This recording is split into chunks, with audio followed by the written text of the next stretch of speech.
Welcome to my channel. कल हमने section 19 तक कवर कर लिया था। प्रीलिम्स और मेंस दोनों ही पॉइंट ऑफ व्यू से हम इसको डीपली कवर कर रहे हैं। आज हम सेक्शन 20 से स्टार्ट करते हैं यहाँ पर। तो देखिए सेक्शन 20 क्या कहता है। मामले को रिपोर्ट करने के लिए मीडिया, स्टूडियो और फोटो चित्रण सुविधाओं की बाध्यता। Obligation of media, studio and photographic facilities to report cases. यहाँ पर बेसिकली बाध्य किया गया है, मतलब या आप कह सकते हैं दायित्व डाला गया है किस पर, मीडिया पर, क्लब्स पर, होटल्स पर, हॉस्पिटल्स पर, या फिर ऐसा होने पर कि वो ऐसा कोई भी अपराध होने पर इन्फॉर्म करें। ठीक है। मीडिया, होटल, लॉज, अस्पताल, क्लब, स्टूडियो संबंधी सुविधाओं का कोई भी क्रमिक जो भी है, चाहे वो किसी भी नाम से ज्ञात हो, अगर उसके परिसर या फिर आसपास कोई ऐसा अपराध होता है बालक के साथ, तो वो जैसी भी स्थिति हो, या तो स्पेशल जुवेनाइल पुलिस यूनिट को या फिर वहाँ की लोकल पुलिस को ऐसी जानकारी उपलब्ध कराएगा। ओके, अब आ जाते हैं सेक्शन 21 पर।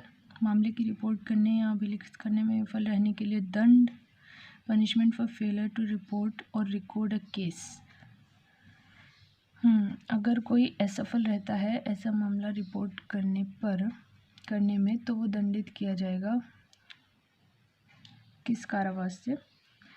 6 माह तक का उसे कारावास मिलेगा, यानी कि 6 मंथ्स का इम्प्रिजनमेंट, जो कि किसी भी भांति का हो सकता है, और जुर्माने से भी वो दंडित किया जाएगा।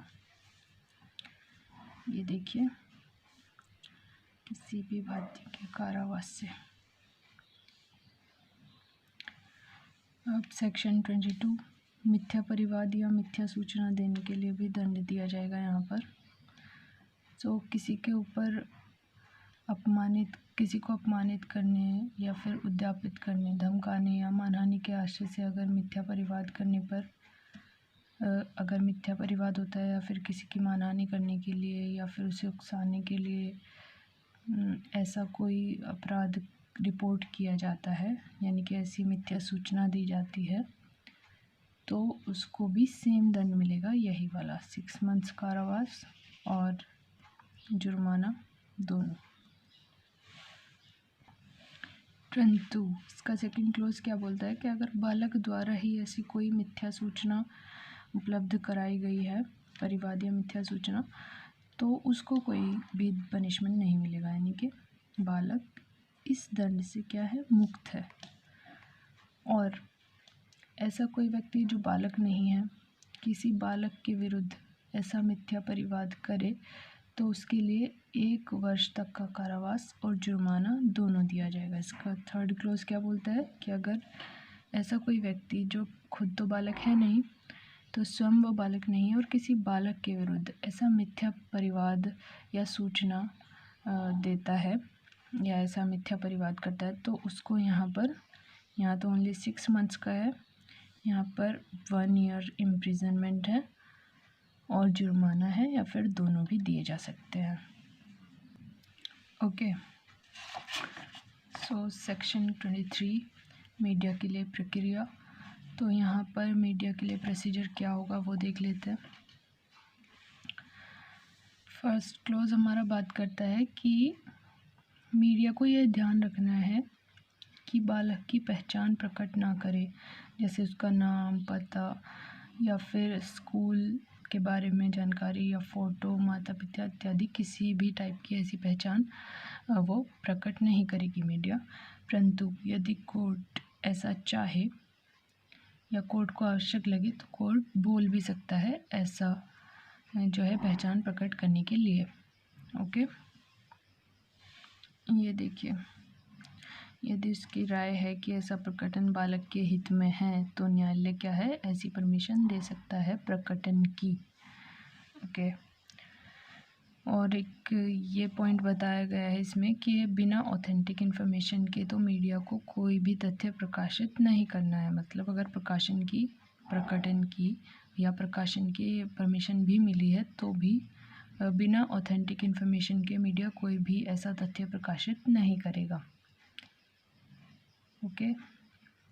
और अगर आप इन उपबंधों का उल्लंघन करते हैं तो आपको फिर से सज़ा हो सकती है, जो कि कितनी होगी, जो कि 6 मास से कम की नहीं होगी और 1 वर्ष, मैक्सिमम 1 वर्ष तक की हो सकेगी जुर्माना, और जुर्माने से या दोनों से दंडित किए जाएंगे आप अगर ऐसा इन उपबंधों का उल्लंघन करते हैं तो। ओके। चैप्टर 6 हमारा यहाँ पर स्टार्ट होता है। बालकों के कथनों को अभिलिखित करने के लिए प्रक्रिया।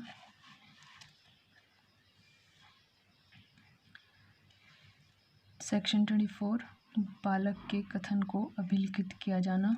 Recording of statement of a child. तो कैसे रिकॉर्ड करेंगे यहाँ पर?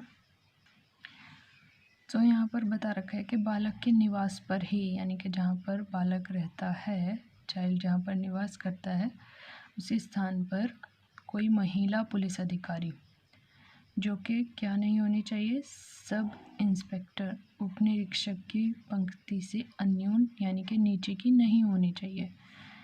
यानी कि वो सब इंस्पेक्टर हो सकती है, परंतु उससे नीचे की जो श्रेणी है उसकी नहीं होनी चाहिए। तो ऐसी महिला बालक के कथन को उसके घर पर या जहाँ पर भी वो रहता है निवास पर अभिलिखित करेगी। और उस समय वहाँ पर क्या है, पुलिस अधिकारी वर्दी में नहीं होगा, यानी कि आपको नॉर्मल ड्रेस में वहाँ पर जाना है, वर्दी में नहीं जाएंगे आप जब उसका कथन अभिलिखित करने जा रहे हैं तब। और यहाँ पर ये बता रखा है कि बच्चे को रात्रि के लिए जो है पुलिस स्टेशन में निरुद्ध नहीं किया जाएगा, यानी कि केवल दिन में ही, अगर आप पुलिस स्टेशन में भी ला रहे हैं तो केवल दिन में ही जो आपको करना है, बयान वगैरह रिकॉर्ड करना है, सब आप दिन में ही करेंगे, रात्रि के लिए निरुद्ध नहीं रखेंगे बालक को। और ये फिर से ये बताया गया है कि पुलिस अधिकारी, और हाँ, बालक किसी भी प्रकार से अभियुक्त के संपर्क में ना आए, और पुलिस अधिकारी सुनिश्चित करे कि बालक की पहचान पब्लिक मीडिया में ना आए जब तक कि बालक के हित में विशेष न्यायालय द्वारा अन्यथा निर्देशित न किया गया हो। राइट। सेक्शन 25, मजिस्ट्रेट द्वारा बालक के कथन का अभिलेखन। तो ये ध्यान रखना है कि कौन सी धारा में मजिस्ट्रेट भी बालक के कथन को अभिलिखित कर सकता है, यानी रिकॉर्ड कर सकता है। तो इस धारा में यहाँ पर मजिस्ट्रेट के ऊपर ऑब्लिगेशन डाला गया है कि अगर आप क्या कर रहे हैं, सीआरपीसी के सेक्शन 164 के अंडर अगर आप बालक का कथन रिकॉर्ड कर रहे हैं तो आप उसको उसी लैंग्वेज में रिकॉर्ड करेंगे जो कि बालक ने बोली है, बिल्कुल उसी लैंग्वेज में। और मजिस्ट्रेट सुनिश्चित करेगा कि वहाँ पर जो है अपराधी अभियुक्त का अधिवक्ता भी वहाँ पर उपस्थित ना हो उस टाइम पर। ओके। फिर क्लॉज 2 में यहाँ पर मजिस्ट्रेट के द्वारा अगर सीआरपीसी के सेक्शन 173 के अंडर अगर रिपोर्ट फाइल कर दी गई है तो मजिस्ट्रेट द्वारा यहाँ पर डॉक्यूमेंट की कॉपी बालक को या फिर उसके माता पिता को या उसके अधिवक्ता को दी जाएगी। ओके।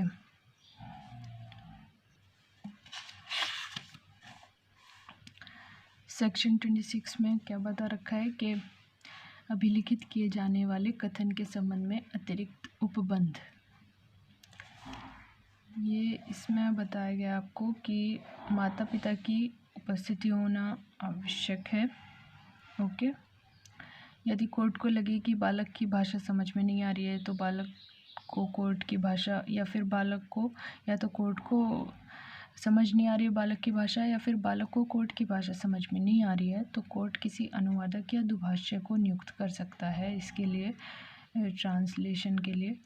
और या फिर मानसिक या फिर शारीरिक रूप से क्या है, निशक्त है जो बालक, उसे विशेष शिक्षक की सहायता दी जा सकती है कोर्ट के द्वारा। ओके। बालक का चिकित्सीय परीक्षा। बालक की चिकित्सीय परीक्षा medical examination of a child, उसके लिए क्या प्रोसीजर होगा यहाँ पर ये बता रखा है। सबसे पहला पॉइंट इसमें क्या आपको याद रखना है कि यहाँ पर जो है मेडिकल एग्जामिनेशन जो है वो CRPC के सेक्शन 164A के अंडर करनी होगी। फिर चाहे यहाँ पर FIR या फिर कंप्लेंट दायर भी ना हुआ हो तब भी। और सेकंड पॉइंट है, यदि कि ऐसा बालक कोई महिला है, फीमेल चाइल्ड है, तो यहाँ पर जो चिकित्सीय परीक्षण होगा वो किसी महिला डॉक्टर के द्वारा ही किया जाएगा। थर्ड पॉइंट इसमें क्या इम्पोर्टेंट है कि ऐसा जो परीक्षण होगा वो माता पिता की अनुपस्थिति उसके अंतर्गत अनिवार्य होगी।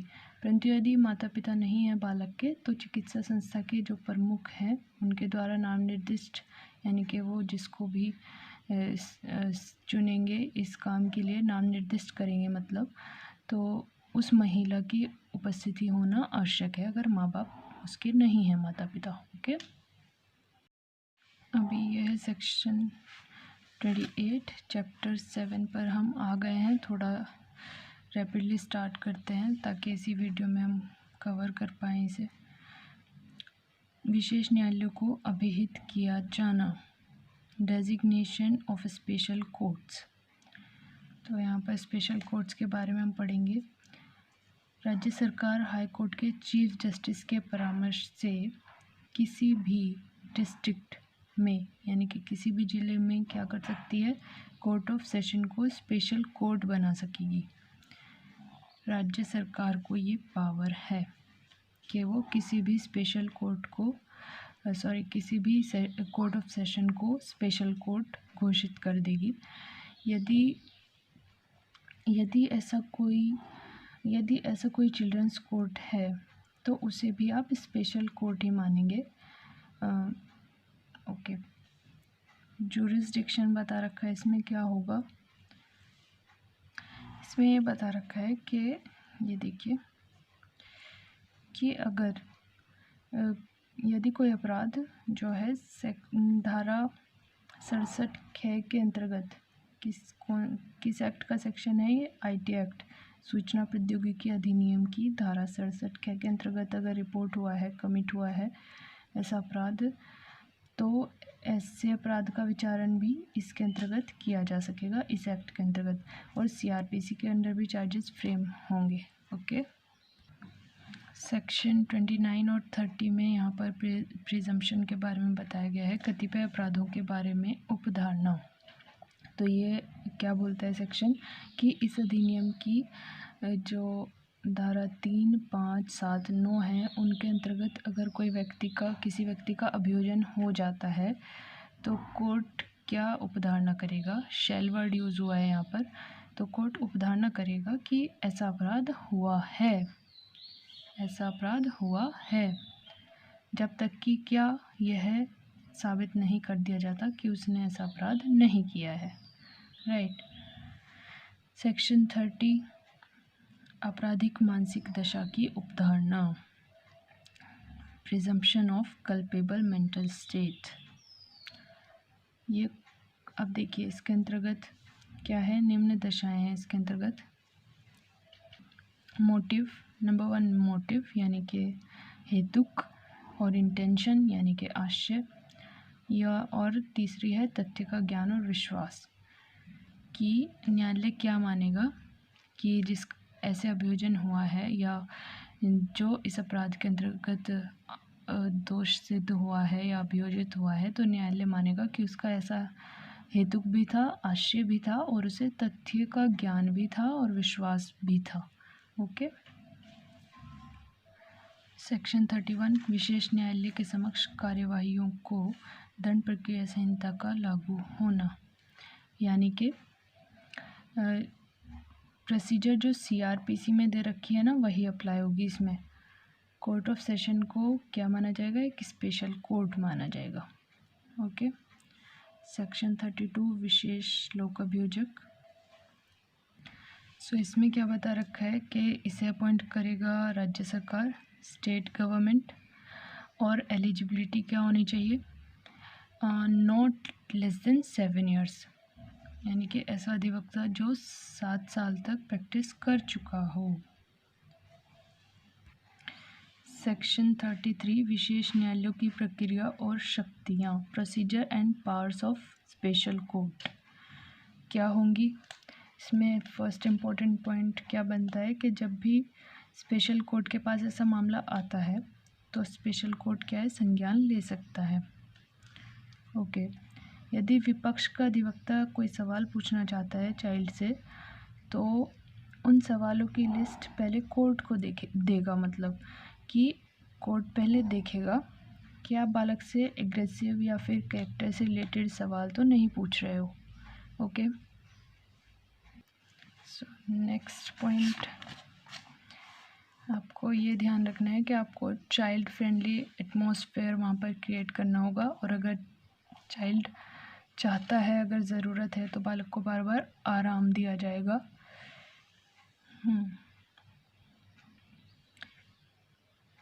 और चाइल्ड और एक्यूज्ड के बीच कोई भी क्या है, कांटेक्ट नहीं होगा। Not to disclose the identity. Okay, court का काम है कि बालक की फिर से वही कि उसकी आइडेंटिटी डिस्क्लोज ना हो, ये कोर्ट देखेगा, और कोर्ट डायरेक्ट करेगा कि बालक को प्रतिकर मिले और अभियुक्त को सज़ा मिले। ओके,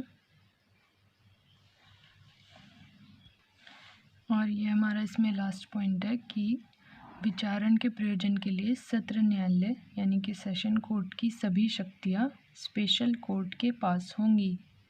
ओके, सेक्शन 34 बालक द्वारा अपराध किए जाने और विशेष न्यायालय द्वारा आयु का अवधारण करने के मामले में प्रक्रिया। तो यहाँ पर क्या बता रखा है बेसिकली कि यह तय करने के लिए कि कोई बालक को पॉक्सो एक्ट के अंतर्गत उसका विचारण किया जाना चाहिए या फिर नहीं, ऐसा निर्धारण जो है स्पेशल कोर्ट ही ऐसी आयु तय करेगा। लेकिन अगर अपराधी ही बच्चा है तो क्या होगा, तो फिर वो जुवेनाइल जस्टिस एक्ट जो है उसके प्रोविज़न के अंतर्गत चला जाएगा, वहाँ पर उसका विचारण होगा। और इसमें प्रोविज़न बता रखा है कि अगर एक बार स्वयं का समाधान करने के पश्चात कि हाँ, अगर एक बार कोर्ट प्रश्न का आयु का अवधारण कर लेता है, यानी कि एज डिसाइड कर देता है, तो वह इनवैलिड नहीं होगा, अवैध नहीं होगा। यह नहीं कहा जा सकता बाद में कि कोर्ट ने जो ऑर्डर दिया था वो वैध नहीं था। ओके, सेक्शन 35 बालक के साक्ष्य को अभिलिखित और मामले का निपटारा करने के लिए अवधि कितनी होगी। सो आपको यहाँ पर जिस दिन आपने संज्ञान लिया है, संज्ञान लिए जाने के 30 दिन के अंदर अंदर आपको साक्ष्य का अभिलेखन करना है, यानी कि आपको एविडेंस रिकॉर्ड करना है जब से आपने कॉग्निजेंस लिया है उसके 30 डेज के अंडर में। ओके,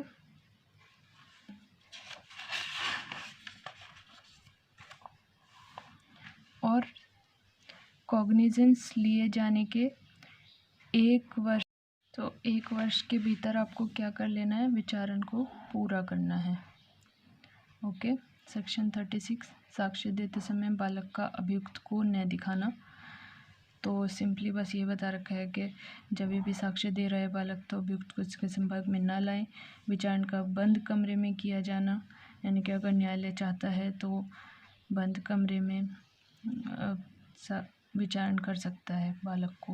ओके, सेक्शन 38 बालक का साक्ष्य अभिलिखित करते समय किसी दुभाषी या विशेषज्ञ की सहायता लेना, जो कि हम पहले भी पढ़ चुके हैं। तो 38 में इसका अलग से प्रोविज़न बना दिया गया है। अब आ जाते हैं हम लास्ट चैप्टर पर, चैप्टर 9 मिसलेनियस। तो इसमें भी बेसिकली बस यही बता रखा है कि विशेषज्ञ आदि की सहायता लेने के लिए बालक के लिए मार्ग निर्देश, यानी कि चाइल्ड को कैसे असिस्ट करना है उसके लिए जो गाइडलाइंस बनाई जाएंगी वो यहाँ पर राज्य सरकार का काम होगा गाइडलाइंस बनाने का। सेक्शन 40 विधिक काउंसिल की सहायता लेने के लिए बालक का अधिकार। तो यहाँ पर विधिक काउंसिल की सहायता लेने के लिए बालक का जो अधिकार है, फ्री लीगल एड ले सकते हैं अगर बालक या उसके माता पिता चाहें तो। सेक्शन 41 कतिपय मामलों में धारा 3 से 13 तक के उपबंधों का लागू न होना। तो कब लागू नहीं होंगे ये उपबंध? जब जो चिकित्सीय परीक्षा है वो और उपचार है वो बालक की माता पिता की सहमति से हुआ है, तो तब ये उपबंध लागू नहीं होंगे। धारा 42 क्या बताता है कि अधिनियम किसी अन्य विधि का अल्पीकरण नहीं करेगा। और 43 बताता है कि अधिनियम के बारे में लोक जागरूकता फैलाने का काम किसका है? केंद्र सरकार और राज्य सरकार दोनों का ही है कि वो ऐसे उपाय करें जिससे कि नागरिक जागरूक हों अधिनियम के प्रोविजंस उपबंधों के बारे में।